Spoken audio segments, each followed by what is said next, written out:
If you want to do entertainment news, I think a lot of people don't talk about it. It's almost like becoming an actor or a singer. It's very, very a hard industry. It's about kind of just like networking, rolling up your sleeves, sometimes having to pay your dues. Welcome back to Fearless Narrative, a show that's all about the incredible stories of women who are changing the game, breaking the rules, and pushing through the boundaries to face their fears head on because they are fearless entrepreneurs and creatives, and we love to see it. I am your host, Courtlyn Jones, and on our show, we go into a deep dive into captivating storytelling and engaging conversations with these incredible women as they share how they are pursuing their passions and shattering glass ceilings along the way. We love that so much. It's so inspiring and so empowering to share these stories with you. And hopefully it will empower you to embrace your own fearless path. Our show is all about feeling the fear and doing it anyway, as well as women supporting women. We love that. We need more of that always. So before we get started, don't forget to hit the button to subscribe to our show. We also would love a nice 5-star review at the end. Without further ado, let's go into a new episode right now. Enjoy the show. Hello, and welcome back to Fearless Narratives. I am your host, Courtlyn Jones. And joining us today is Danteé Ramos to give us all the goods on the world of pop culture. She is a New Yorker with an impressive background as a journalist, interviewing industry top icons from entertainment and reporting on trending pop news. From Nas to Issa Rae, Danteé has delved into the lives of prominent figures, bringing their stories to light. Today we'll explore Danteé's journey in the world of journalism, her experiences in the entertainment industry, and her commitment to shining a light on the Black and Latinx culture. Danteé, how are you? I'm well. How are you? Happy to be here. It's so good to hear that. I'm happy to talk to you too. Okay, so I want to know about your beginning and how you became one of the incredible reporters who now interviews the biggest names in entertainment. Well, Courtland, thank you for that. So kind of you, girl. Thank you, thank you. It's been a long journey, very, very long, and it has not been linear. It's been very up and down, a lot of turns. It all started with me, I would say. I guess my real foot of journalism was probably at college. I always say at Kane University. I started there really late. I started college late. So after high school, like I went to Penn State, decided it wasn't for me, dipped into like acting and all these other side gigs. And then my parents were like, okay, well, now it's time to go back to school. So I ended up going back to school at about like 23, I want to say, because I graduated at like 25.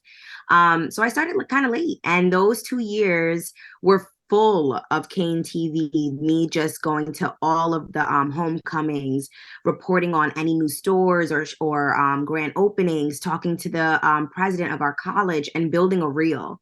And I feel like it was kind of like ordained, like universal. I don't know if people who are listening are going to believe in that, but I kind of believe in that. And basically one day I'm scrolling on Instagram and I see that the Source magazine has a basically they have like a audition. And I feel like the reason I paused just now is because I'm skipping a part. I always forget that also when I did community college, I did a writing gig for the Hot Zone USA under Jason Robinson. You can look him up. He's a great journalist. And he kind of gave me, this is when I was doing my associates. This is even before I did my acting. And I was like, I don't think I like writing actually. So this is, let me backtrack that. It was like high school, Penn State, got out of it, did my own little things, met Jason Robinson. He kind of gave me like, hey, just try it out. And that was my first time going to like see Keke Palmer. She was the first Black Cinderella on Broadway. So I'm like really going back and then got to interview them and all that stuff. That was my first taste of journalism. Then did the acting, then went back to school. And I feel like I never like attributed any or like kind of paid any homage to that. And I should, because that's really where like it started. And then Kane University and the Source magazine. And I feel like I said back to the whole stars align story was just basically I was scrolling on Instagram while in class and I saw they were having an audition the next day. So I skipped classes the next day to go to audition. Um, I auditioned for the Source, didn't hear back for months. And then finally I got a call back and heard that I was hired to be a part of the team. And the ball just completely rolled from there. That's incredible. And I also admire how well you are at how good you are at reporting because I personally am so nervous talking to you, as I already mentioned before, because I see how you're a pro at this. And I'm curious to know, have you been on the other side of this interview before, or is this like one of your first times? No, I've been on this side a few times so far, and I'm blessed to say that. Um, so I feel like that's why. But I think that there's no reason for you to be nervous. Like one thing I want you to always know is like we are all human, no matter what we do, girl. You know what I mean? I'm happy to even be here, and thank you for your time. So don't be nervous. Just enjoy the time, have fun, as if it's a regular conversation. But yeah, I've definitely been on this side a few times. Amazing. So pop culture is ever evolving. So how do you stay connected to the pulse of society and ensure your reporting remains relevant and engaging for your audience? Um, I think I'm not gonna lie because I write for Blavity on the side, and because I'm a Gen Z writer there, I think that I have to always keep my ear to the ground, kind of pay attention to the trends on TikTok and Instagram. I also have a Gen Z sister, so she always keeps me in the know. I can't lie. Um, and I'm not gonna lie, I consider myself to be pretty young-hearted, although I'm 30. Like everyone in my family always tells me, like, you are like a kid, a big kid. So I think that that type of personality makes me really like eager to know what's in the now. You know what I mean? I want to keep up on the latest. And also I'm kind of nosy. I feel like in a journalism world, like outside of that, like I want to know what's going on. If I could be a fly on the wall, I would. So it's like you do the research and you know, it's just fun. I think that's how I keep myself so up to date. Love that. So I'm curious to know about what moment in like during your interview career has left a lasting impact on you, and who was it who you were interviewing that really impacted you in this interview? Um, wow, that's a good question. I asked it really weird, but I tried. Nah, that's a really good one. I love that. Kudos to you for getting that out of me. What I will say is I don't know if it was impacted, but one that's kind of like still stuck with me was probably when I did Yaya Abdul Mateen and Jake Gyllenhaal, only because um when I did the press junket, I felt kind of like out of place at a little bit like you know, I know people all the time are like, what? Like you, yeah, I can at times feel like, wow, there's so many big names around me. Like, what am I doing here? And it was one of those moments, like that was one of Universal's big movies. So they had us on set. And I had asked them a question, and Jake Gyllenhaal and Yaya Abdul were like, wow, she got that. Oh my God, she's the only one who got that. Like she understood my character and how I broke, like he was so happy that I broke down his character and understood where he was coming from. And that moment right there sticks with me all the time because it made me feel like, okay, I know why I'm here and I do this for a reason and I'm supposed to be here. And this just solidified it for me. So I think that's something that stays with me for forever. That was a great answer.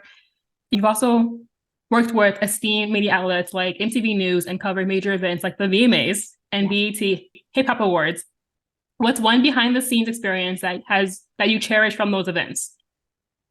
Honestly, I would say with my MTV News crew, that was the best team that I could have ever worked with. And like the behind the scenes was just so genuine and like family like. Mm-hmm. So I will never ever forget like just watching the Grammys together before the pre-show and joking about it. Everyone like trying to help me with my nerves because I was so nervous. uh just feeling like I think it's just a feeling I'll never forget. I think that's something I could never ever forget, just that working with a great team, because in journalism if you get to work with a team that you love you're very lucky. So I will say I was lucky with that. So I think that's just something behind the scenes, just having my MTV News as a family.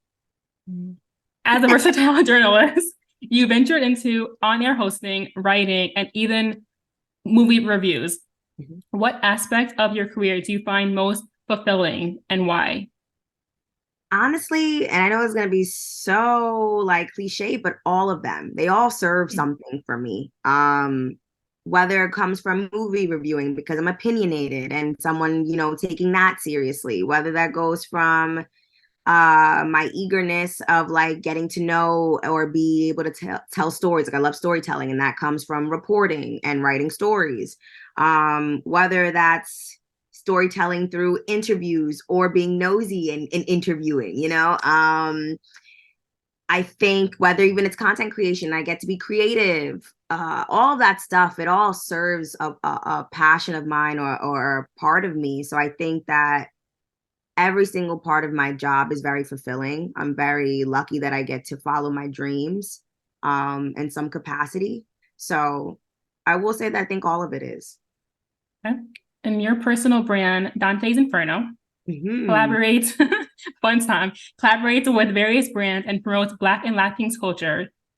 Can you tell us about a collaboration or project that you're most proud of? I think my project was my swim in that I was really proud of. So basically, it was like my own first time doing something just under Dante's Inferno without doing with another brand. Um, I did have sponsorships from brands who helped me out. So basically, I just had everybody come and like swim in the pool and like watch a movie. And I kind of felt like that correlated between like the Dante's Inferno, like the heat and me being fun and like there's this like running joke on Instagram that like I'm always in a bikini. So like that was something that I did too. So I feel like I was really proud of that just because it was my own first and I was terrified. And I always feel like it's good to do something that you're terrified of doing. So I knew I had to do it because every time I wanted to cancel, and my best friends and my family were like, absolutely not. And then I had to keep telling myself, absolutely not. So that was something I was really, really proud of. And I'm hoping once I get myself back together with my brand to just start putting out more projects and events under my name. But I also have another like shameless plug right here, hybrid host workshop that I do with my co-founder Zaina. And that's something else that I'm also really proud of because we help women in media just like refine their skills, and some of them have worked with like Hot 97 and like things like that. So I feel like being able to be a mentor to people have also been really fulfilling. I love that. I was actually at CultureCon this past weekend, and it was my, I think I had gone there for the first time this weekend, but I saw so many incredible Black creatives, and it was just, it blew my mind to see everyone just together and having this amazing community, but also to see all the speakers on stage who were also like me, were kind of nervous, which also had me feeling a lot better. But it was just really amazing to see how these kinds of communities and these events really bring our culture and community together. And I think that's really beautiful. Yeah, my co-founder was actually there. She was interviewing on the red carpet. That is a goal of mine to definitely be a speaker at CultureCon one year. Love that.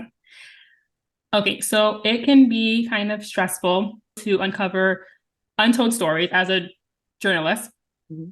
Is there a story you covered that you believe deserves more recognition or a deeper dive into its significance?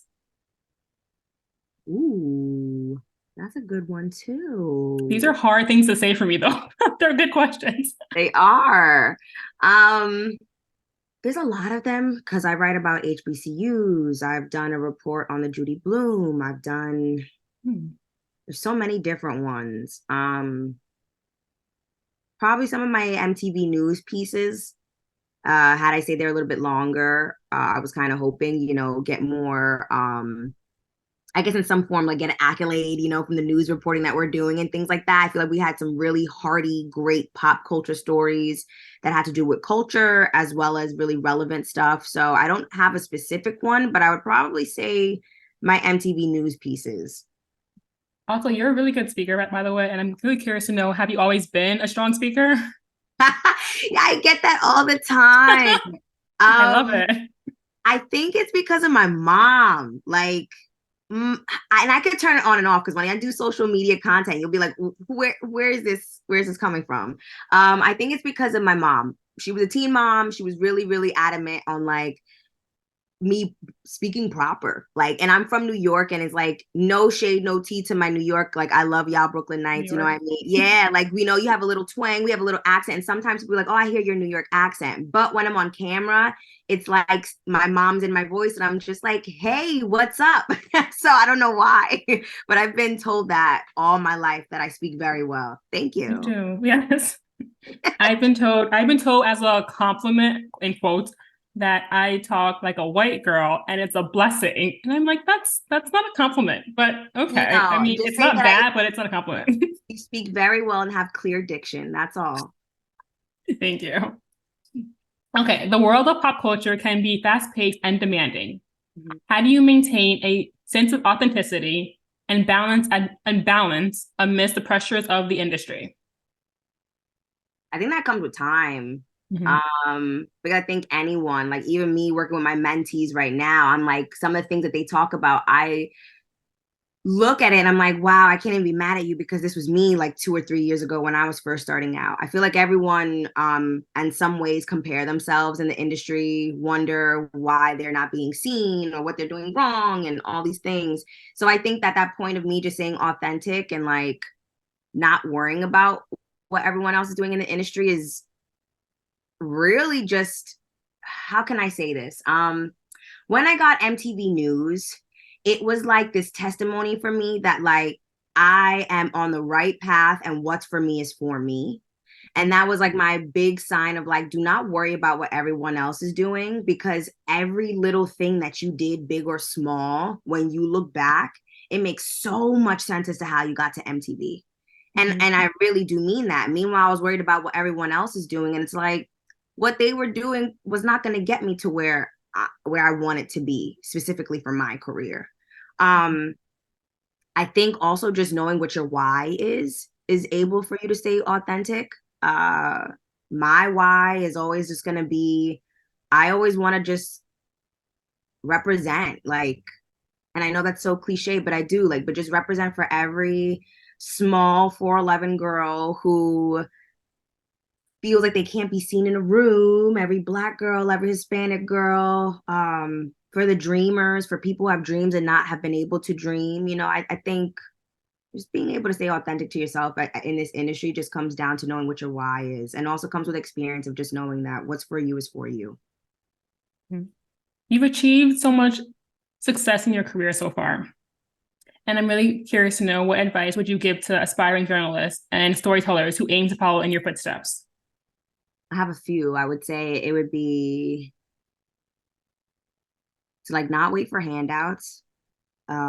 Create your own. I think a lot of people are always like, oh, I need to get hired by MTV and BET. Like, well, before they hire you, they need to see something. So create your own first.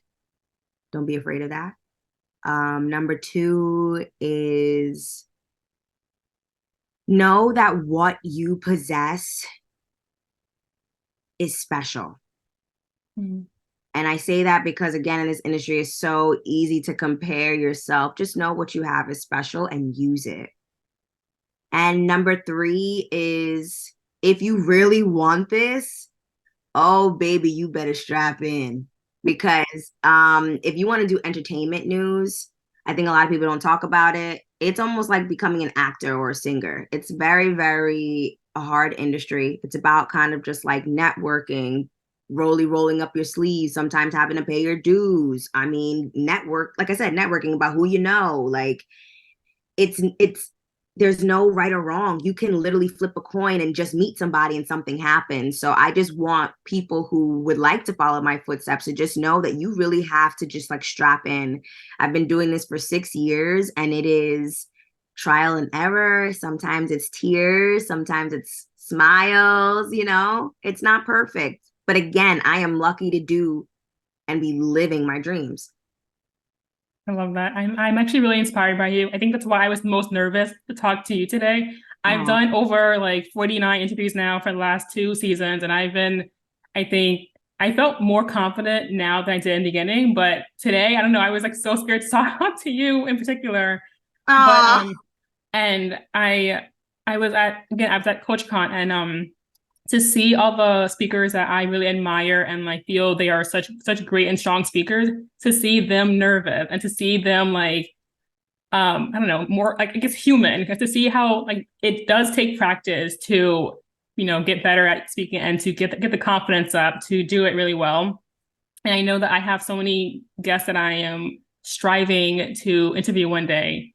So I'm also curious to know for you, like what is one guest or more than one guest that you are looking forward to interviewing in the future? Absolutely. I think everyone wants to interview Beyonce. Beyonce. I don't know why, but I want to interview The Rock so bad. Ooh, yeah, I I would don't, too. I don't know why, but I do.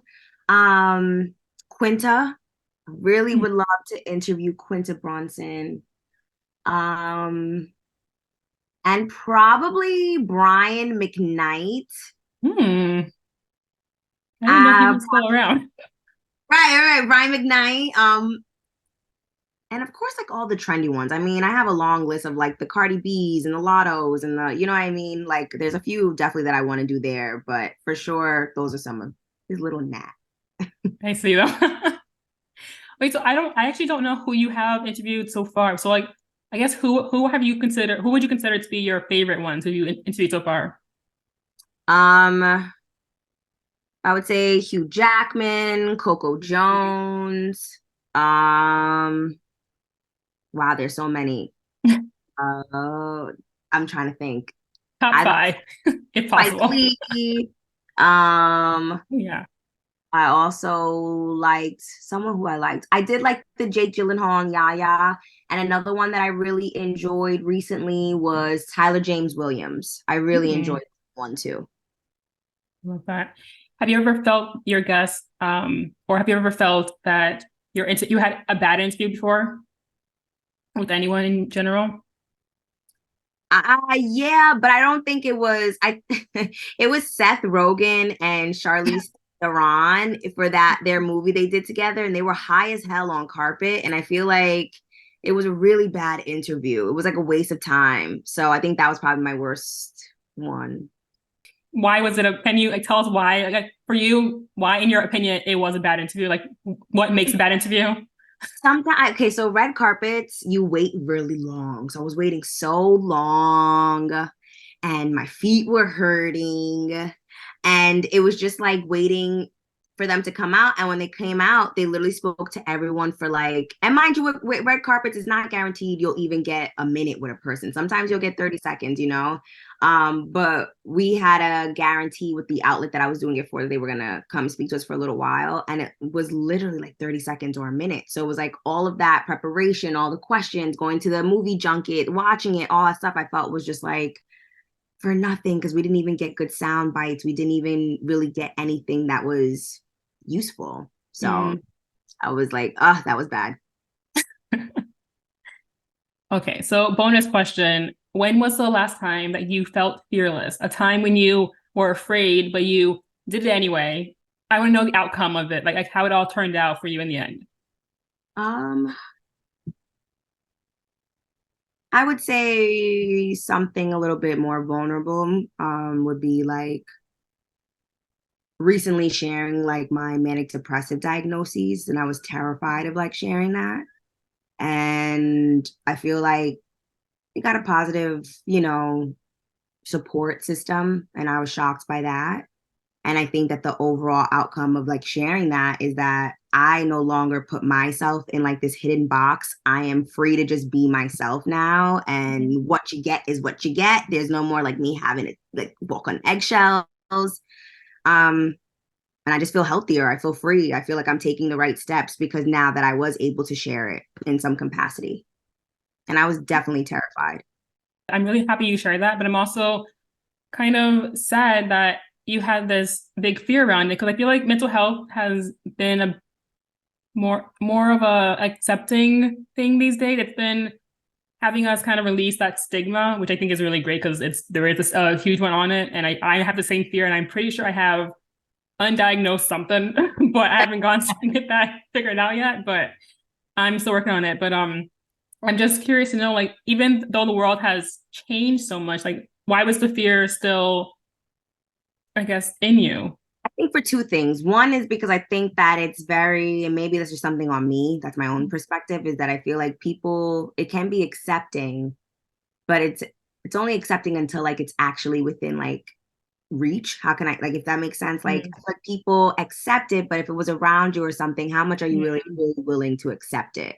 And Mm, that's okay. just me. Yeah, if that makes sense. Me Yeah, feeling it does. okay. So I'm like, shut that off. you're going to treat me like a human and not make me feel like crazy, or you're not going to, I don't know, one day if I have a bad day, be like, oh, it's because of this. You know what I mean? Like, and then another thing was, I think because of work, because sometimes it can affect my speech. So I felt like, oh, if I shared it, maybe it would affect some type of capacity of work. But again, when I went to MTV News, it was like the best family I ever had. And I worked through it so much. I think that's amazing. I'm so proud of you for sharing that. Thank you. Okay, what legacy do you hope to leave through your work? And what message would you like to impart to our listeners, especially those passionate about storytelling and journalism? In terms of like my legacy, I think I'm still working on that. I'm like, legacy, I don't know. That's a big word and that's a big imprint. But I think one of them I would hope to just be like when they see me and when they see me working, when they see me in these moments of blessings, to just know that like it is a higher being, it is God doing all that work,